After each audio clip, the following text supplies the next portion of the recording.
When you're facing problems and giants and struggles and whatever in life, don't run from your problem, run to it, because God is giving you the victory.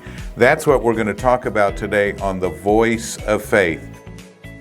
1 Samuel chapter 17, verse 48, we've been talking about David and Goliath. Here he is, a 17-year-old young man, and he went and he was going to take food to his brothers, check up on them, and he discovered that there was this giant that was intimidating, defying the army of God, and they were retreating. The Israelites were retreating at his presence.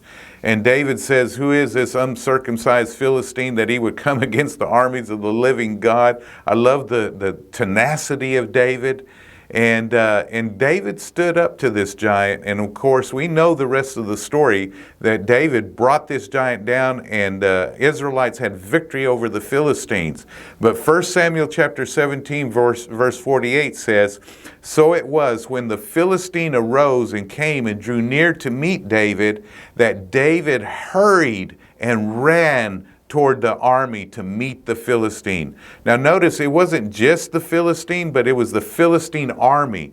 And David had such a confidence in God, such an assurance in God, such a knowing of who he was in God and his covenant with God, that he didn't draw back, he didn't shrink back, he didn't hesitate. He hurried and he ran towards his giant. He ran towards his problem. Listen, that's a word for somebody today, because today, some of you that are listening today have been running from your problem. You've been hiding from your problem. You've been skirting your problem trying to skirt it under the carpet. And I'm here to tell you, it's not going to go away. You have to hurry to it. You have to run to it in the name of the Lord. You have to address it. God's giving you the victory over it. It may be health. It may be marriage. It may be some kind of area in your life. But you go after it. God has victory for you in Jesus' mighty name. And that's the word for you and I today. God bless you. I love you. And don't forget, if we work the word will work.